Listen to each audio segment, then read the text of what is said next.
Masa kita menyuarakan kebenaran, kita yang takut. Ya. Sudah ditandatangani oleh pemilik batas, berarti secara prosedur penerbitan ada yang bermasalah.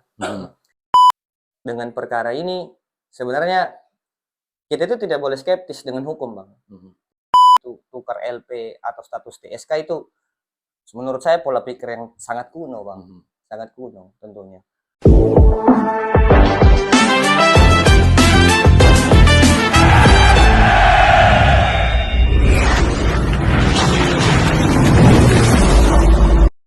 Assalamualaikum warahmatullahi wabarakatuh, sahabat podcast Beta Carita Palu. Selamat malam dan selamat berjumpa kembali Siap. di ruangan podcast kita hari ini.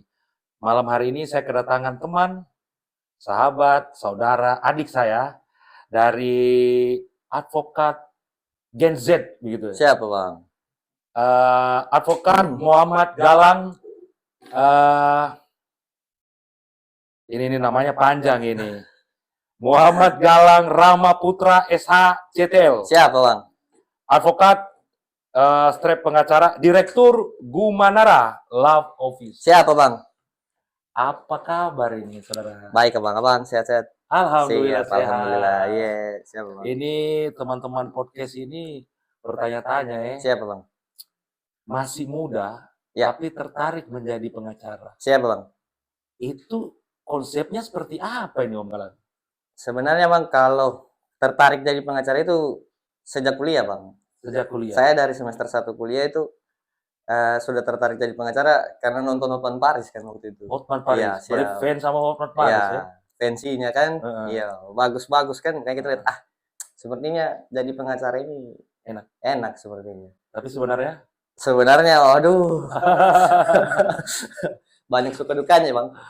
Siap. ini berbicara terkait dengan usia masih muda dan tertarik menjadi seorang pengacara itu kan tidak gampang. Siap, Bang. Apalagi rekan-rekan podcast ketahui bahwa adik saya Galang ini menangani kasus yang baru-baru ini cukup luar biasa. Siap, Bang. Siap. Pengungkapan mafia tanah. Siap, Bang. Ya. Dan itu menarik audiens yang cukup banyak ini. Bagaimana mengawali kasus tersebut? Mengawali kasus tersebut itu sebenarnya begini, Bang. Waktu itu klien saya itu Pak Joni itu datang ke saya waktu itu. Dia bawa sertifikatnya. Dia bilang, "Bapak, di atas tanah saya ini sudah berdiri bangunan." Dia bilang, saya tanya, "Itu bangunannya siapa?" Singkat cerita, waktu itu dia bilang milik adalah satu perusahaan multinasional lah di atasnya. Salah satu perusahaan punya bangunan di atasnya. Akhirnya waktu itu kami somasi lah pada saat itu. Sebelumnya juga sudah ada informasi bahwa ini perusahaan itu beli dari siapa? Beli dari seseorang. Ya. Yang inisialnya itu DM. Tersangka juga ya? Akhirnya ditetapkan sebagai tersangka. Tersangka juga. Akhirnya waktu itu setelah kita somasi, yang itu ada yang tersomasi itu dari saya itu ada 4 orang, Bang. 4 orang waktu itu. 3 orang dan 1 badan usaha. Perusahaan itu. Perusahaan. Ya, perusahaan besar itu. Yang saya somasi. Yang sebenarnya pada saat itu pembicaraannya sebenarnya normatif, Bang. Mereka tanya maunya klien saya bagaimana, saya sampaikan kita tidak mau mempersulit. Kan bangunannya sudah berdiri. Kayak begitu kan. Tidak mungkin kita suruh bongkar bangunannya. Saya sampaikan waktu itu, kalian bicara saja dengan klien saya. Seperti begitu. Tapi mereka klaim mereka punya sertifikat. Disitulah awalnya kejadiannya.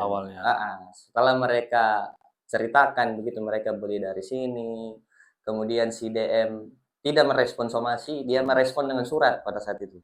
Kepada saya. Kepada pengacara ya, kepada saya selaku PH-nya Pak Joni Mardanis ya. Ya. Si DM itu kirim balasan somasi ke saya. Dia tidak berbuat salah apa-apa. Dia menganggapnya bahwa dia memperoleh tanah itu dengan cara yang sudah benar dan patut. Maka pada saat itu saya merumuskanlah langkah-langkah hukum yang akan diambil. Sebenarnya yang pada saat itu kenapa ini jadinya perkara pemalsuan, Bang. Sebenarnya itu waktu itu saya ketika didatangi saya sampaikan, ini saya perlu bicara dengan saksi batas. Saya perlu bicara dengan saksi-saksi pemilik batas karena mereka punya sertifikat, Bang. Ini kan polanya ini, Bang. Pola klasik yang ada begitu. Tapi pola lama yang ya, yang mungkin sekarang baru terbuka ya. Sebenarnya kalau kita mau bongkar satu pola mafia tanah itu kita bisa masuk di bagaimana sertifikatnya seseorang itu diterbitkan, Bang. Bisa masuk di situ. Kita bisa cari tahu ini sertifikatnya terbit dengan benar atau tidak. Kayak begitu. Waktu itu saya ketika Pak Joni datang setelah saya somasi dan sebagainya, ada pilihan. Ini akan diajukan sebagai gugatan perdata, gugatan tata usaha negara, atau saya membuat laporan kepolisian pada saat itu. Akan tetapi pada saat itu saya berkesimpulan ini bukan perkara perdata lagi, bukan 1365 lagi, Bang. 1365 KUH Perdata, perbuatan melawan hukum. Sudah bukan itu lagi. Saya hanya mengambil clue dari pemilik batas. Mengambil clue dari pemilik batas ketika saya ajak bicara, saya tanyakan, kalian pernah tidak tanda tangan di sertifikat milik DM ini? Atau sertifikat yang turun di bawahnya ini? Pernah tanda tangan tidak? Sertifikat turunan ya? Iya, sertifikat milik DM dan sertifikat turunannya. Kalian pernah bertanda tangan tidak?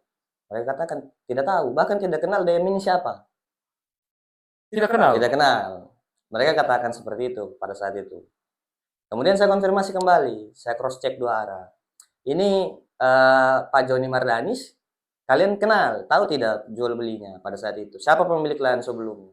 Mereka jelaskan secara beruntut, mereka jelaskan bahwa mereka pemilik tanah di sebelah timur, sebelah utara, sebelah barat. Saksi batas lah ya? Ya, saksi batasnya.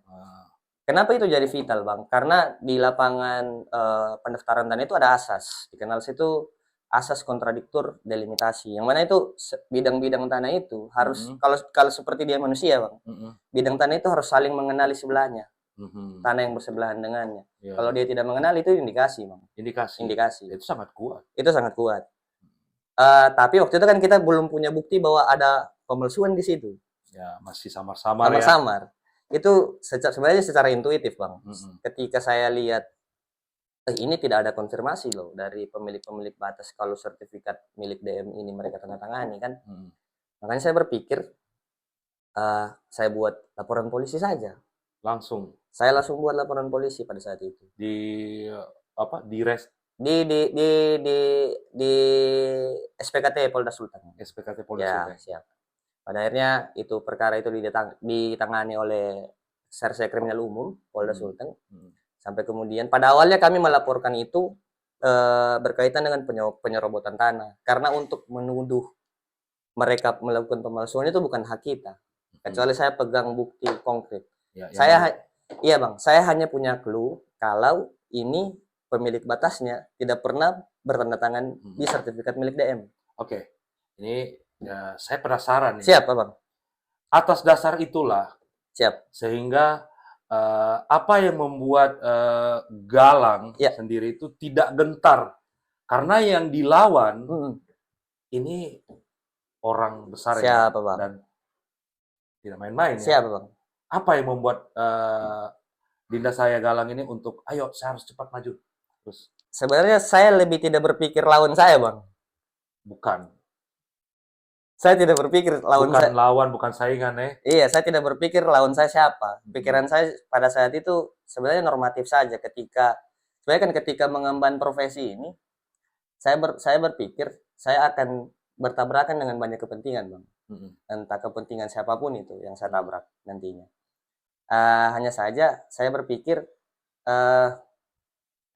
saat itu dia namanya ini kan cukup besar sebenarnya, Bang. Ya, dia sangat ditahu dikenal. Sangat dikenal lah untuk wilayah Kota Palu. Tapi bila saya gentar di situ, Bang, copot saja toga saya, Bang. Tidak perlu lagi saya jadi pengacara. Kayak begitu kan. Masa kita menyuarakan kebenaran, kita yang takut. Tidak boleh lah, Bang. Tidak ada alasan. Ini kan dilema ya. Kadang-kala dengan usia masih muda itu kan cobaannya cukup besar. Siapa, Bang?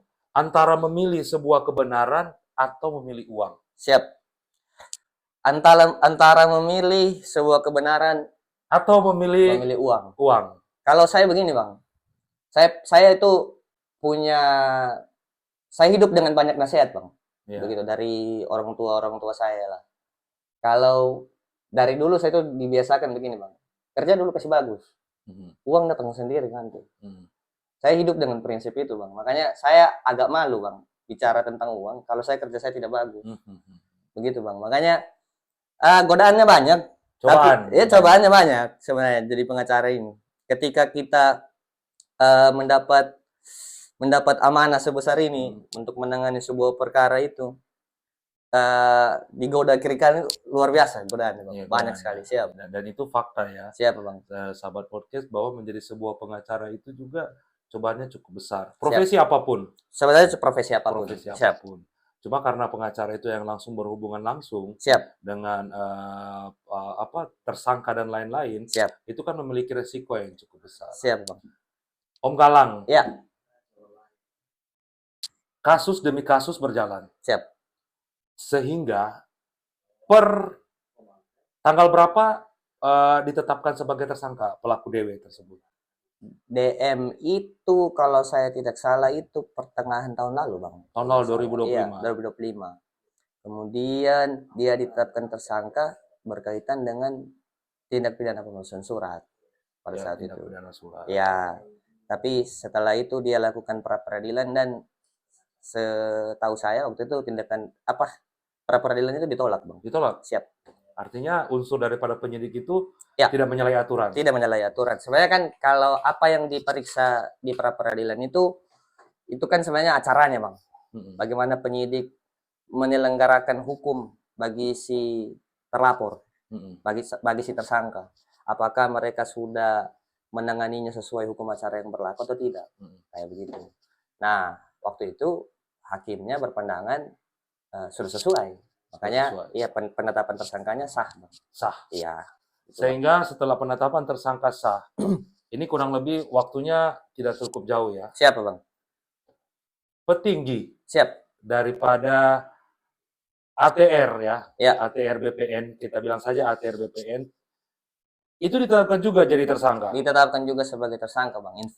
Berdasarkan info terakhir. Update yang beberapa hari silam. Bagaimana Om Galang melihat hal tersebut? Sebenarnya saya sangat menyayangkan bang.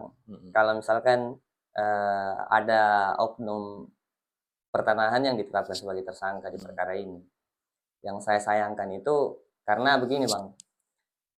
BPN itu bang satu-satunya lembaga yang diberi kewenangan oleh negara untuk mencatat kepemilikan sertifikat itu, kepemilikan tanah lewat dengan cara sertifikat. Pembuatan sertifikat. Bila di dalam oknum BPN itu saja ada orang yang bisa menyalahgunakan jabatannya untuk menerbitkan sertifikat, padahal dia satu-satunya lembaga yang diberikan amanat oleh undang-undang untuk berbuat itu. Bagaimana pada siapa lagi kita bisa percaya? Seperti itu. Bagaimana dengan tanah-tanah lainnya? Kita jadi skeptis. Ini jangan-jangan korbannya bukan cuma satu bang.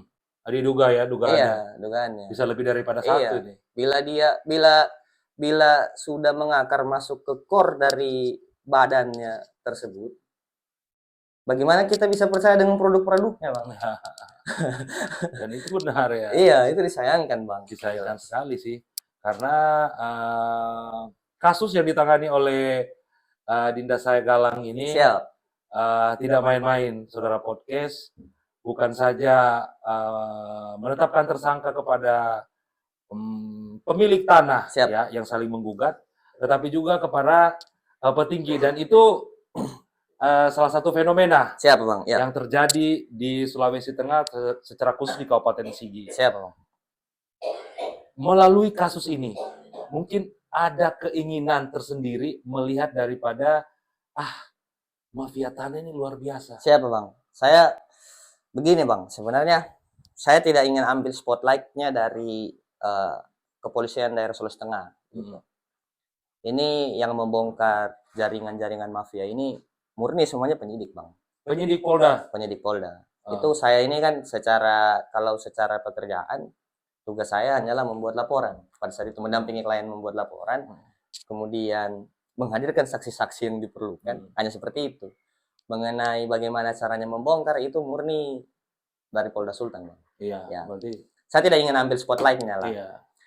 Tapi ini semoga perkara-perkara seperti ini itu lebih banyak, lebih berani speak up lah, Bang. Iya. Korban-korban dengan perkara serupa. Saya cuma ingin kasih sinyal kalau dengan perkara ini sebenarnya kita itu tidak boleh skeptis dengan hukum, Bang. Tidak boleh skeptis. Ketika kita merasa kita jadi korban, jangan takut bersuara. Bersuara saja. Speak up ya. Speak up saja. Entah itu dengan cara apapun, dengan bersengketa atau speak up di media, itu nanti akan ketemu jalannya sendiri. Saya juga merasa dengan berhasilnya dibukanya perkara ini, ada titik terang lah, Bang. Ada titik terang. Ya, untuk penegakan hukum di Sulawesi Tengah, Bang. Ini luar biasa sekali, Bang, karena penetapan tersangka sampai ke dalam apa ya, Bang? Pusat intinya Iya, ini ya. itu susah, Bang. Susah. Susah untuk dibongkar. Dan Ya. itu butuh keberanian karena pasti kita cukup tahu lah, Bang. Pasti ada intervensi lah. Pasti Mungkin lah. dari Jadi mewakili ya sahabat podcast Beta Carita Palu di malam hari ini, mungkin Galang ada sepatah dua kata yang bisa disampaikan kepada Polda Sulawesi Tengah. Ya, kalau untuk Polda Sulawesi Tengah, saya yang jelas sangat mengapresiasi, Bang. Luar biasa. Terima kasih banyak untuk Bapak Kapolda, Bapak Wakapolda, Ya. Bapak Dirkrimum, teman-teman penyidik yang menunjukkan dedikasinya ini luar biasa ini. Saya menganggap perkara ini bentuk sebuah apa, Bang, ya? Sinyal, Bang. Perjuangan. Iya, perjuangan. Jadi ini sinyal. Kalau kita itu tidak perlu takut kalau kita jadi korban, siapapun lawannya. Begitu, Bang. Tidak perlu takut, bersuara saja. Makanya saya gimana, Bang, ya? Untuk perkara ini saya cukup merasa perkara ini ditangani dengan baik lah. Ya. Seperti itu, Bang. Ditangani secara tepat. Ditangani secara proporsional. Siap. Artinya kebenaran itu tidak pernah berbohong ya. Kebenaran itu tidak tidur, Bang. Tidak tidur. Dan selalu mendapatkan jalannya itu sendiri. Siap. Om Galang, kita kembali kepada kasus awal yang tadi kita bahas. Siap, Bang. Sebenarnya dalam kasus ini apa sih yang diperkarakan? Yang sebenarnya kalau yang diperkarakan itu sebenarnya kepemilikan lahan milik DM, Bang. Seperti itu kan. Yaitu kita menganggap kepemilikannya itu dengan sertifikatnya itu tidak benar. Tidak benar begitu. Makanya waktu itu singkat cerita, ketika saya merasa ada dugaan bahwa tanah ini diterbitkan dengan cara yang tidak patut, dengan tidak terpenuhinya pemilik batas, maka saya membuatlah laporan polisi pada saat itu.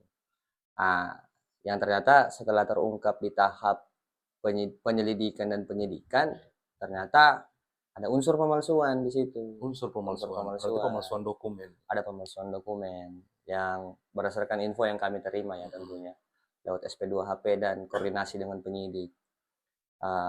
Kemudian pada saat itu diberikan update kepada kami bahwa pemalsuannya itu ada di Warkah. Warkah penerbitan sertifikat, Bang. Siap. Di si SHM induknya yang milik DM ini. Di situ ditemukan kalau surat-surat yang menjadi dasar penerbitan sertifikat itu ada kurang lebih 14, mungkin penyidik nantilah yang bisa bercerita lebih panjang lebar tentang ini ya. Sekali. Dan ada beberapa tanggapan masyarakat mengatakan bahwa sampai sekarang kan belum ada yang bisa menentukan bahwa SHM milik Joni dengan SHM milik Dewe itu mana yang bisa diputuskan itu sah atau tidak. Ya kan? Ya. Om Galang bisa ungkaplah di podcast Beta Carita Palu. Jadi begini, Bang, untuk mengungkap sebuah sertifikat itu mana yang sah atau tidak, itu sebenarnya ada pisau ujinya. Mm-mm. Pisau ujinya di lapangan hukum itu ada 3, Bang. Mm-mm. Kita bersengketa secara tata usaha negara, Mm-mm. kita bersengketa secara perdata, atau kemudian bila dia ada unsur pidananya, maka dia masuk di peradilan secara pidana. Mm-mm. Begitu, Bang. Nah, pisau uji yang kami ambil, yang kami percayai, itu adalah menguji sertifikat tersebut secara pidana. Mm-mm. Berdasarkan clue yang saya katakan tadi, Bang. Iya. Ketika saya lihat ada pemilik batas yang tidak mengetahui terbitnya salah satu sertifikat, itu sudah tanda, Bang. Mm. Tanda, karena tidak mungkin, Bang. Ada sertifikat yang muncul, tapi pemilik batas bidang tanah yang berbatasan itu tidak tahu tentang sertifikat itu. Itu tidak normal, itu anomali. Ya, kalaupun dia yang si tersangka tersebut masih ngotot, saya punya hak terkait tanah ini. Kalau dia, sebenarnya begini, Bang, kita tidak bisa salahkan seseorang yang ngotot, Bang. Ya. Andaikan dia ngotot mengklaim kebenaran saya benar ini, kayak begitu kan, ya silakan dibuktikan saja kan, kayak begitu. Artinya dia seseorang yang ditetapkan tersangka itu kan kami percayai pasti berdasarkan bukti permulaan yang cukup. Tidak mungkin lah kalau ada orang yang tidak bikin salah mau ditetapkan sebagai tersangka. Iya, tidak mungkin, Bang. Ini bukan negara kita, saya percaya bukan negara seperti itu lagi. Seperti itu, Bang. Dan kita perlu apresiasi daripada Ya. kolaborasi yang cukup luar biasa dari pengacara Joni itu sendiri bersama dengan anggota penyidik Polda. Siap, Bang. Untuk membongkar dugaan-dugaan mafia tanah. Iya. Dan sudah menyerang kepada salah satu kepala. Ya, Siap. kita bicara masalah kepala ini berarti pimpinan ya, BPN Sigi. Siap, Bang. Katanya kriminalisasi. Kalau katanya kriminalisasi, itu sebenarnya tuduhan yang serius, Pak. Sebenarnya tuduhan itu bukan ke saya. Tuduhan itu berarti secara terang dia layangkan ke Polda Sulteng. Tapi yang saya percaya begini, bila dia mengatakan dia dikriminalisasi, ya silakan dibuktikan. Apa dasarnya gitu jadi kriminalisasi. Kan begini, itulah yang saya katakan tadi. Tidak mungkin seseorang itu ditetapkan sebagai tersangka bila kesalahannya tidak ada. Begitu. Tinggal kita menunggu saja begitu. Apa peran dari si bapak kepala ini kan di dalam perkara ini. Terkait dengan SHM. Siapa, Bang? Terbitnya sebuah SHM. Itu besar kemungkinan tidak melibatkan BPN itu sendiri. SHM itu pastikan satu-satunya lembaga kan BPN kan. Satu-satunya lembaga yang berwenang menerbitkan SHM itu BPN. Kalau berkaitan dengan konteks perkara, itu SHM yang induk itu kan sudah dipecah-pecah, Bang. Dipecah-pecah sudah. Yang berarti kalau dia dipecahkan sudah ke berapa sekian kalinya itu, ya yang satu-satunya punya wewenang ya hanya lembaga pertanahan. Lembaga pertanahan itu iya. sendiri. Kalau kita bicara masalah uang, siap. Ini agak berat ini pembahasan kita. Siapa, Bang? Adanya permintaan uang. Siap. Dari ungkapan salah satu oknum ya. Siapa, Saya Bang? tidak bisa sebutkan. Bagaimana Om Galang menilai ungkapan tersebut? Kalau ini yang saya sempat dapat informasi dari Abang tadi kan, kalau katanya ada permintaan uang gitu untuk tukar LP sama TSK ya katanya, Bang.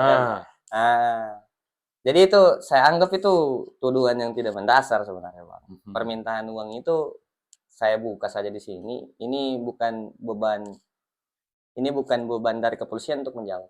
Ini beban dari saya, Bang. Kayak begitu. Beban saya sebagai PH dari Pak Joni. Apa itu permintaan uang itu?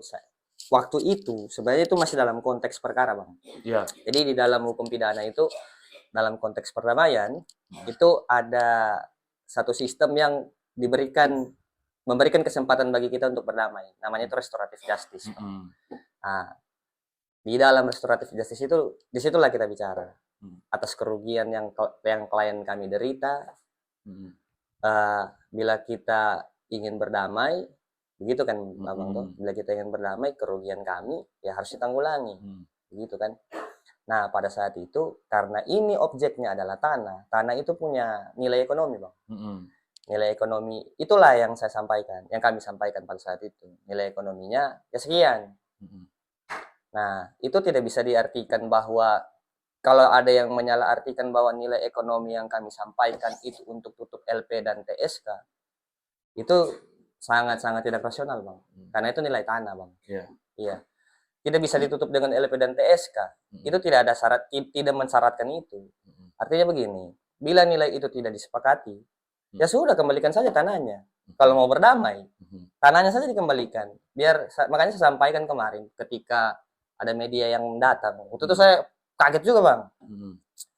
Tiba-tiba ada tuduhan, Pak Galang ini kliennya Bapak ini ada peras orang ini 12 miliar. Oi, tidak apa-apa toh, bukan nilainya sedikit ini. Bukan nilainya. Jadi katanya klien saya ada peras orang 12 miliar. Waktu itu saya sampaikan begini, itu kan nilai tanah. Kalau tidak mampu kembalikan tanahnya, biar klien kami tak bangunkan kandang kambing saja di situ. Sampai kayak begitu. Dan itu ada rilis berita ya. Saya rilis itu, Bang. Dirilis di berita, teman-teman bisa nonton bisa baca di berita tersebut. Iya. Di beberapa media yang ada beberapa. Terkait dengan masalah uang-uang ini berarti clear dong. Clear, Bang. Siap. Iya, clear dong. Artinya tidak mendasari. Tidak, itu tuduhan yang menurut saya sangat tidak berdasar karena kalau dia mengatakan bahwa itu tukar LP atau status TSK itu menurut saya pola pikir yang sangat kuno, Bang. Sangat kuno tentunya. Menurut saya bagaimana, Bang ya? Kita bicara kebenarannya saja begitu. Bicara kebenarannya saja. Kalau secara material klien saya, karena secara material klien saya mengalami kerugian, ya itu kerugian yang dianggap pantas. Perkara ini kan bergulirnya cukup lama sudah cukup lama, Bang. Siap. Hampir 2 tahun. Hampir 2 tahun. Terus di perkara ini juga, Bang, sebenarnya cukup menguras tenaga, Bang, karena banyak sekali upaya-upaya yang sebenarnya coba mengelabui perkara ini. Iya. Banyak sekali. Makanya saya cukup agak sedikit perlu bersabar lah hingga perkara ini terungkap semua.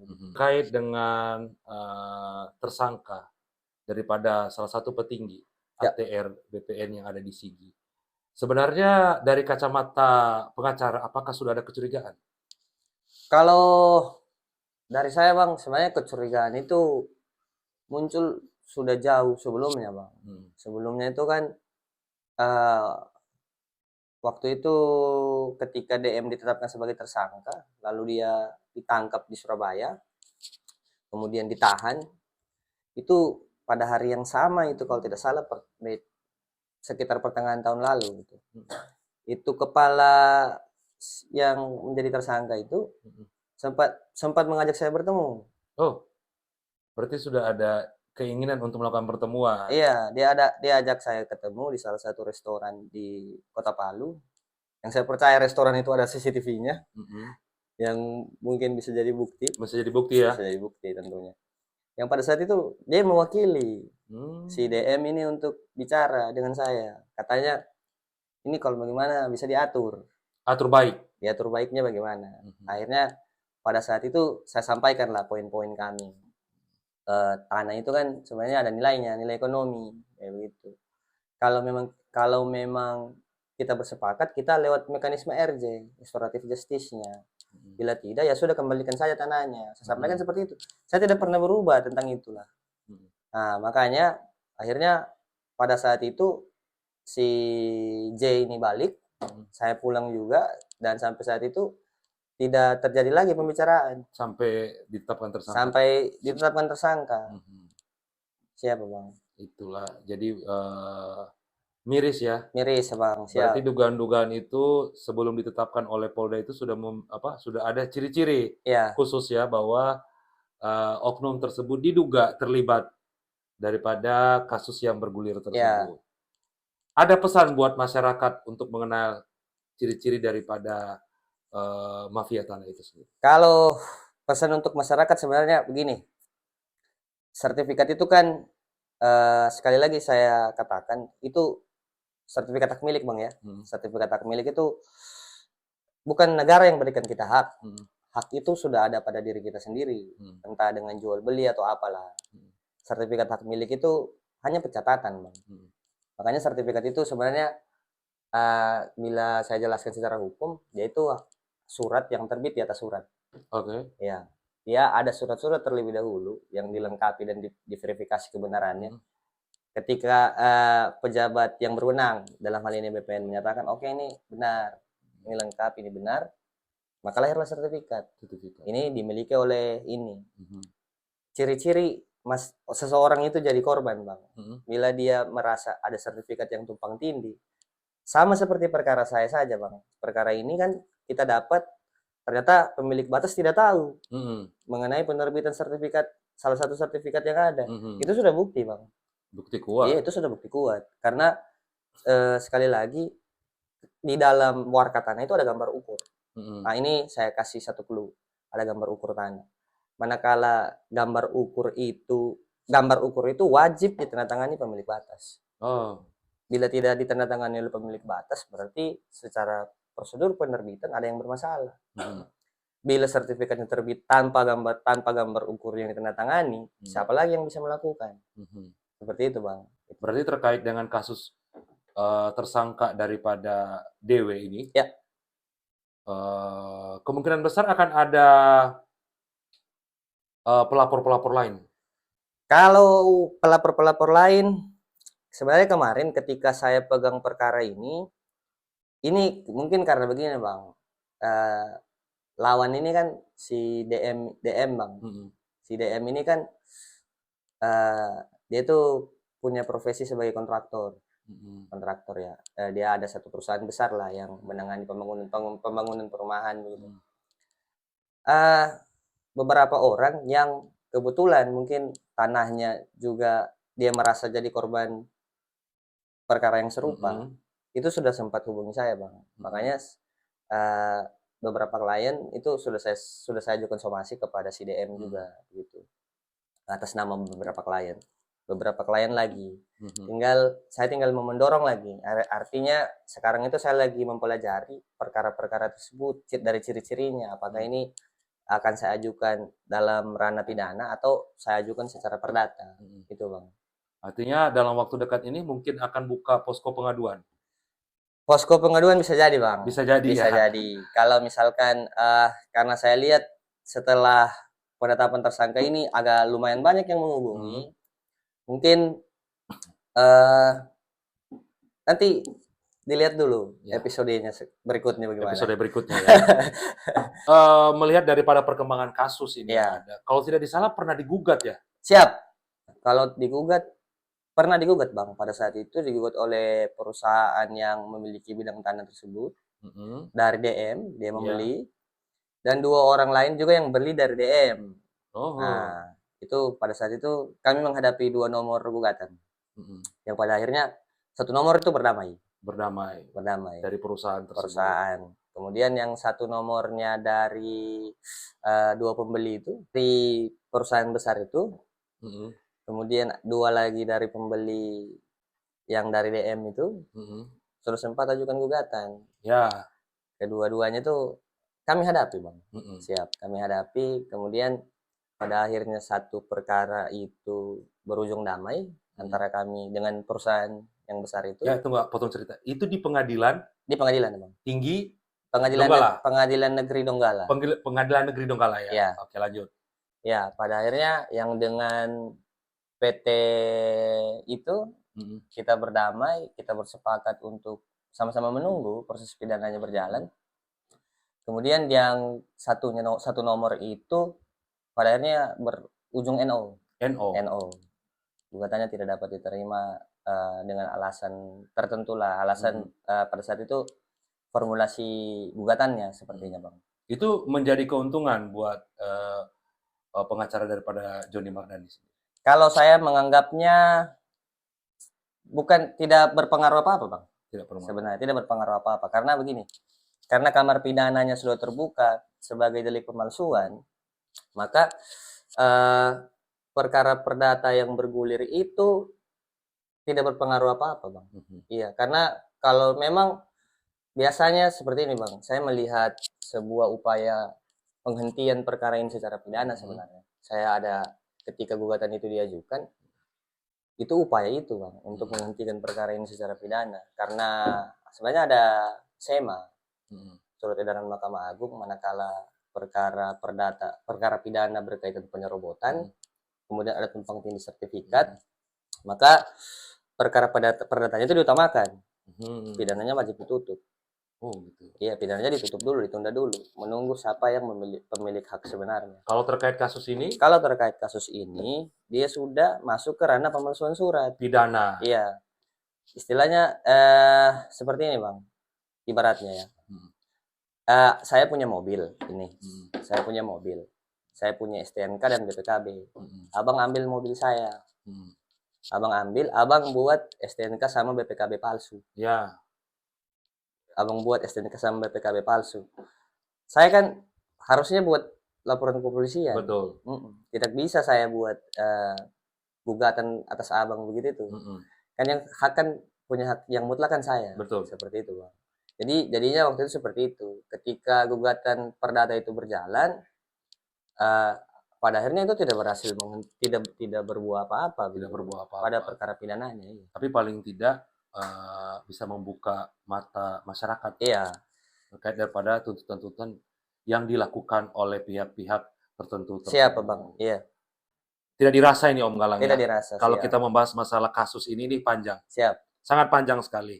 Tetapi melalui kesempatan ini mungkin Om Galang punya harapan kepada masyarakat atau pesan-pesan kepada masyarakat terkait bagaimana membongkar para pemain mafia tanah. Saya kalau pesan untuk masyarakat begini Bang, jangan takut bersuara, yang jelas ketika kita rasa kita jadi korban, begitu, kenali saja ciri-cirinya Bang. Ciri-ciri kalau saya ini kayaknya jadi korban tindakan yang tidak benar secara yang dilakukan oleh mafia tanah. Mafia tanah itu ada di mana-mana Bang. Ada di mana-mana. Ada di mana-mana. Itu bukan menjadi informasi yang tabu. Iya, itu tidak menjadi itu informasi bukan tabu. umum. Iya, di Indonesia saja banyak lah perkara yang seperti itu. Terkait dengan mafia tanah. Iya. Ada pesan tidak buat pemerintah? Kalau untuk pemerintah saya rasa masalah ini perlu atensi. Iya, perlu jadi apa Bang ya? Perlu dipikirkan secara khusus lah, begitu. Saya tahu kalau di tingkat daerah itu ada Forkopimda Bang. Ini kan perlu dibicarakan begitu. Bagaimana menangani bagaimana agar permasalahan seperti itu bisa selesai. Saya tahu Bapak Gubernur itu punya program Bang untuk tangani perkara tentang mafia tanah seperti ini. Kebetulan kalau saya bekerja di kantor hukum yang profit, itu saya menanganinya secara sendiri kan, secara personal kan. Saya hanya tidak sangka Bang, itu benturannya agak besar di perkara ini. Saya hanya tidak menyangka seperti itu. Tapi saya sudah siap begitu. Kalau untuk pemerintah, saya harap mungkin dicarikan cara yang bagus lah. Karena kalau seperti Pak Joni kan klien saya, alhamdulillah dia cukup mampu begitu, cukup mampu untuk menghadapi perkara seperti ini. Tapi bila orang-orang yang di daerah begitu, yang tidak mampu jadi korban kejadian yang serupa, itu mau bagaimana lagi? Mereka mau mengadu dengan siapa begitu? Makanya yang saya rasa yang bisa mendorong agar permasalahan ini selesai ya tinggal pemerintah Bang.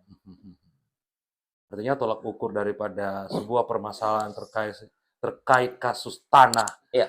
Itu kan tidak ada henti-hentinya. Tidak ada hentinya Bang. Peran pemerintah juga itu cukup sangat besar. Siap Bang. Untuk bisa membantu masyarakat. Iya. Sahabat podcast Beta Carita Palu ini, tidak dirasa waktu kita Om. Iya. Sudah cukup untuk berbincang bersama dengan saudara saya Galang dan siap Bang. Paling tidak garis-garis besarnya, sahabat podcast sudah mulai paham bahwa kasus ini bermula dari A, B, C, dan siap D. Bang. Dan akhirnya di beberapa hari kemarin sudah ditetapkan lagi 4 ya. Siap Bang. 4 tersangka terkait dengan masalah dugaan pemalsuan dokumen. Iya. Sebelum kita tutup podcast ini, Om Galang. Iya. Mungkin ada closing yang bisa menggetarkan Kalau saya mau closing Bang, tapi karena saya pengacara yang belum cukup umur, Iya, dikatakan artinya ya. apa? Jam terbangnya masih kurang Jam ya. terbang masih kurang. Heeh. Siap. Saya di posisi yang saya tidak ingin menasihati siapapun. Heeh. Biarlah saya membagikan apa ya, pesan-pesan untuk segenerasi saya lah, Iya, gitu. Gen Z. Untuk Gen Z lah. Iya. Kita itu harus siap berganti peran, Mm-mm. berganti peran dengan generasi-generasi yang di atasnya kita, gitu. Bila Ali bin Abi Thalib pernah bilang, tulislah namamu di antara nama-nama para pemberani, jangan di antara para pecundang.